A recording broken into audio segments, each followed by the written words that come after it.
So what could you do to avoid getting an infection like HIV, Hep B and Hep C from a tattoo overseas? I'm not too sure about that one. I didn't even know you could get from tattoos. Go to a licensed premises, if that exists. Don't do it. Look for a licensed tattoo parlour. Just see what safety policies they have in place, how they sterilise. Make sure you know the person who is tattooing you is sterilising it, protective gear, protective equipment, make sure you dress the wound afterwards. Look at reviews to make sure that they're a good place. When you walk in, you want to make sure that it's a clean place, that they've sterilised it, that they're using new needles as well.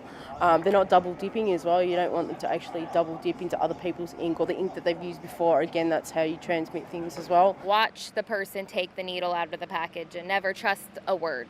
Or just not get one when you're there, wait till you get back home. Our tattoo studio usually has like an aftercare process, and and also you can go back to them, which know where you are, whereas if you get on holiday, I guess if something went wrong and you're back home, you're less likely to be able to go back to that tattoo parlour and say, look, this is what's happened, what do I do?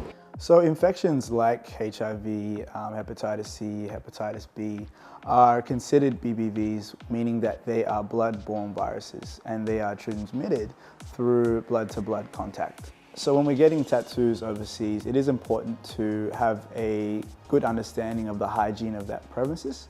So an example would be to make sure that tattoo parlour is using new ink pots, new needles, sterile equipment. If any piercing guns are around, just to make sure that these are also sterile and up to standard.